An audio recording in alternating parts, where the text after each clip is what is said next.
It feels good to be a victim, and it feels good to be a victim who's lionized. And George Floyd, a victim for sure. I'm not confused about whether or not he was victimized. He was buried in a state funeral. That was a state funeral. There was a gold casket. The eulogies preached over him were emblematic of the aura of victimology fit with a certain kind of narrative about the reality of race in America that was so overwhelmingly powerful that the event becomes narrated with a blinker, kind of very narrow, not looking left or right, not looking deeply, not thinking critically. Losing the Race, that was your first big book, 2000, if I'm not mistaken. And I remember the argument of Losing the Race. That argument was Black people were lagging for, you had three reasons, as I call it, anti-intellectualism, separatism, and focus on victim status. Amazingly, I think, your argument from 21 years ago remains pretty relevant. And we were going to talk about the victimization part of that, and whether or not, how do we get out of losing the race kind of thing is a pressing question, because 20 years is a long time, John. And to be stuck, are we still stuck in somewhat of the same cul-de-sac here in the year 2021 as you perceived us at the end of the 1990s? And what do you see, I'm asking you now as the interviewer, as some possible ways that we might break the logjam and change the conversation, which is what we here at the Glenn Show, we Black guys, we woke buster Black guys here at the Glenn Show are trying to do. We're trying to change the conversation. And this victim thing seems to be very deeply etched into the psyche of the African-American population. I wonder what we can do about it. Yeah, Losing the Race had a nested argument. It was saying that there's this obsession with victimhood, an exaggeration of victimhood. And what flows from that is a sense that therefore the rules for us must be different. We must change our standards of evaluation. And where we are with that today is Ibram Kendi, that whole notion of what we need to do. And then what's nested in that sense that the rules must be different is the idea that to be an intellectual is something, and unless it's about racism, is white, that it's something other people do. I was saying that that is nested within that sense that the rules for us need to be separate. And I referred to the cult of victimology. I had picked up the word victimology from it being used one time by Orlando Patterson, and I just thought it was kind of catchy. In retrospect, I think that the word victimology, although it's kind of catchy, has an air of dismissal about it that made some people think that I was making fun. But here we are, 21 years later, and I want to get past things. You know, very often we are justifiably called these two guys who just sit here complaining. And on this, I really do want to explore getting past the victim thing. And part of it is that we have to scientize it, so to speak. That's not really a word, or if it is, it shouldn't be. But I am noticing that there's a literature about a victimization mentality among human beings. And notice I didn't say Black people, I said human beings. There is an identified exaggeration of victimhood that some people fall into. And they fall into, this is what's important, they fall into this regardless of whether they have been victimized in any significant way. So you might become a professional victim because something horrible happened to you. That might happen. But this literature shows that actually nothing might have happened to you. You just fall into it because it's a psychological balm in many ways. And I recommend, for example, in Scientific American, and this isn't all I read, I actually kind of went down the rabbit hole on this until the jargon got to the point that I couldn't understand. But Scott Barry Kaufman, who I'm actually going to have a talk with on his podcast very soon, he did a very nice summation of a lot of this sort of thing in a Scientific American article, where you get a sense of who's been working on this. And the people who are working on this are not thinking about Black people, or at least they don't show it. Kaufman actually is an exception on this, and that he does discuss the Black issue somewhat. But, these are people in academia. They're not going to touch race issues. And so even if they're thinking about it, they're not going to say it. But when you read about the symptoms of this victimization complex, you cannot help but recognize a certain strain of Black thought, which is exactly the kind that I was trying to get at back in the year 2000 that we're still talking about. And this is the question. And this is what I want to run by you. This is where our society is at this point. 1970, society is learning that racism is more than the N-word and burning crosses. You're learning that there is systemic racism. You're learning that there are subtle racist biases that you may not have been aware of. And there's a whole industry of people who are burning to teach America that, and I'm glad that they did. We are much more sophisticated about that now in 2021 than we were in 1970. All of us, for the most part. So America learns that. Now we're at this very fragile point, though, where because Black people are human beings, a certain number of us are going to fall into this noble victim complex because it happens to all human beings. But when it happens to Black human beings, what you do is you pretend that racism is worse for you than it is. You pretend that racism is worse for your people than it is because it gives you a feeling of significance. This is not a Black thing. This is a human thing. But the way it manifests itself among Black people is that. And what that means is, for example, Wilfred Riley's book. Wilfred Riley's book is right here, actually. It's a whole book. Oh, about hoaxes. Yeah. Get this, folks. The hate crime hoax. Yeah. And so I've interviewed him here. It's in the archives of the Glenn Show about that book. Yeah, watch that one again, folks, if you haven't seen it, because what people are thinking is, oh, yeah, there's the occasional chucklehead. But the problem is, this is hard. This is a hard thing to say. It's not occasional. It's rather endemic.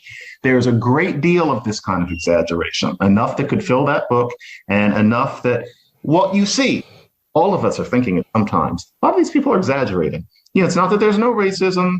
It's not that the cops are anything close to angels. Far from it.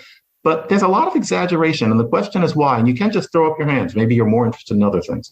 But why is the operation of this victim, Glenn, I'm going to go on for another 30 seconds. Victimization complex within the parameters of this culture where white people are uniquely positioned to hear out Black people talking about their victimization, both real and unreal. This is where we are right now in this culture, and I don't know if we're up for the challenge. And that is that you have to be a kind of person. I think of a person, frankly, everybody who watches this knows that I have these archetypes, maybe stereotypes in my mind. I think of this probably 50-year-old, educated white woman who lives in Ann Arbor or Park Slope or something like that. I even know this woman's name, but I'm not going to say what this woman's name is. And she is watching all of this stuff. She understands that racism is more than Archie Bunker, but she also sees that a lot of things that have been happening, especially since 2020, these manifestos from organizations where the idea is to turn everything over to this anti-racist commitment as if the organization before was racist when it clearly wasn't in any coherent sense. She sees that and she knows that's not right.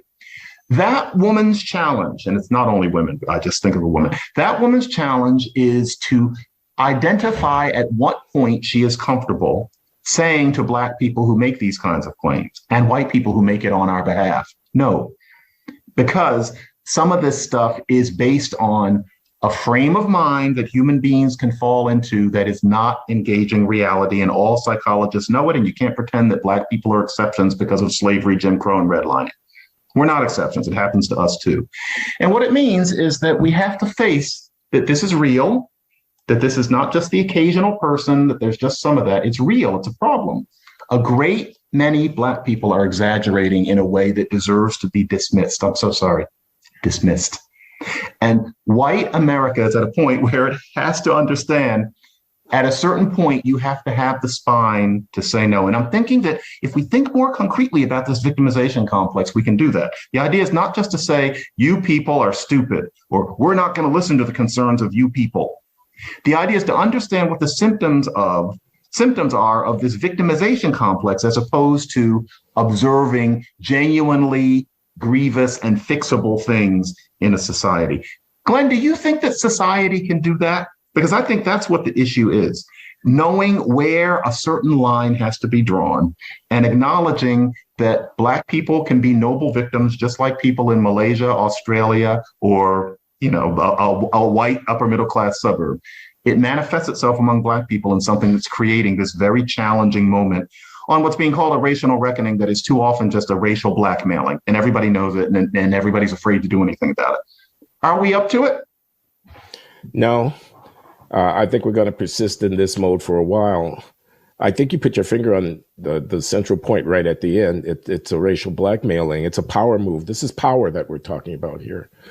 I want to say a couple of preliminary things. First, Wilfred Riley is talking about not just exaggeration. He's talking about hoaxes, lies. Yeah, it wasn't just that you overstated the injury. It was that there was no injury at all. You actually put the noose outside of your own dorm room door or whatever it might be. So I think the analysis of that has to also include credulity. How the fact that you have the anticipation that the lie is going to be believed. It has to include that the press are not going to actually expose the lie. In other words, you're confident that the investigation is not going to get to the underlying truth because the powers that be, whether they be in the media or they be in the administration of a university or whatever, are reluctant to dig very deeply into what's going on. I see that in, a lot of these cases where cops are supposed to have victimized unarmed or innocent people. And when you look a little bit deeper at the thing, you find out, well, they may have been unarmed, but they certainly were not innocent. And it turns out that they have a long history of behaviors that are problematic. But to report that would be to go against a certain kind of narrative. And people know that it's not going to be reported, et cetera. So I think it's a power grab, and it feels good to be a victim, and it feels good to be a victim who's lionized. And George Floyd, a victim for sure. I'm not confused about whether or not he was victimized, but he was buried in a state funeral. That was a state funeral. There was a gold casket. The eulogies preached over him were emblematic of national statements about the sort of quickening consciousness and commitment to redress deep American. Now, I don't know that the incident that befell him, regrettable. The man was a murderer. He's been convicted. I'm talking about Derek Chauvin, the man who killed George Floyd. He's been convicted rightly for his crime. So it was a horrible thing that happened to him. But the aura of victimology fit with a certain kind of narrative about the reality of race in America that was so overwhelmingly powerful that the event becomes narrated with a blinkered kind of very narrow, not looking left or right, not looking deeply, not thinking critically. I mean, we haven't gone and interviewed anybody who knew George Floyd when he was 18 years old, except for them to say he was a choir boy, kind of thing. So, there's a kind of phoniness to it. And I don't know that the forces at play in American political cultural life are anywhere close to coming to grips with this. And I'll give just one example and I'll turn it back over to you. In the interview that Michelle Obama gave to Gayle King that was aired on CBS Morning News, she was asked whether she worried, as many Black families do, about the well-being of their children, possibility that they'll be victimized by racist police officers and things of this kind. Her daughters, Sasha and Malia, are of age now where they're approaching adulthood. They have a driver's license. They go out on their own, this or that and the other. And Michelle Obama allowed us how she did have some concerns, as any Black parent would have, about a police officer seeing the back of their heads, mistaking them for somebody else because of some kind of implicit bias or some kind of stereotype or something like that. Now, that fits the victimhood narrative perfectly. I mean, what is that saying? That's saying that I don't care what happens to you in life if you're Black. I don't care if you become a billionaire, if you're Oprah Winfrey or LeBron James or Michelle Obama. I don't care if you become president of the United States. I don't care if you become one of the most lionized and celebrated personalities in your cohort of human beings on the planet. You're Black in America, and the cops still might drag your child out by the hair and beat the shit out of them for no good reason just because they're Black. Now, first of all, that is false. Is in my considered opinion as a description of the risk being borne by Sasha and Malia Obama in white America. It's simply false. It's not true. They're not at any significant risk You are correct. Of being beaten, having the shit beaten out of them by cops because they look like a criminal. The word being significant. Yeah. Yeah, not at any significant risk. It's not something that a mother needs to stay up at night. So I think it's simply a false statement. I could almost call it a lie. Secondly, I don't believe that Michelle Obama even believes it. I don't believe that she actually worries about the well-being of her children from their estate on Martha's Vineyard when the kids venture into Edgartown for a meal or whatever, that a Martha's Vineyard cop is going to fuck them up. Excuse me. I don't believe she even believes it. I believe it's a performance. I believe that she's saying what fits a certain kind of political, psychological narrative that is a part of the power play being undertaken in American politics by people like herself and the Democratic Party and the race mongers like Al Sharpton and Benjamin Crump and the others who are getting paid, not only paid in the currency of money, but paid in the currency of celebrity and political influence. This is deeply etched into the American political psyche right now. Those people are not going to let go of the power levers that they have their hands on voluntarily. And the lack of courage in why am I the only one who's criticizing her? Charles Blow in the New York Times wrote in response to Michelle's statement that, finally the Obamas are unbound and they can talk truthfully about race relations. This is Charles Blow, the columnist at the New York Times, the African-American. Charles Blowhart, as my wife, lovely Lawan, and that's how she refers to Charles Blow, Charles Blowhart, pontificating at the New York Times, not only the contrary of what I just said, which is that it's untrue about Michelle Obama's children, that they're at risk from the cops. And Michelle Obama knows it and said it knowing that it was untrue. Not only does he reject what I just said, he goes on to say, at last the Obamas are unbound because they're no longer in the White House. They're no longer accountable to the political process. They don't have to hold their punches anymore and they can tell the truth. The whole thing is full of crap. A lot of people know it's full of crap. I cannot be the only person who knows that that's a BS power move that Michelle Obama played.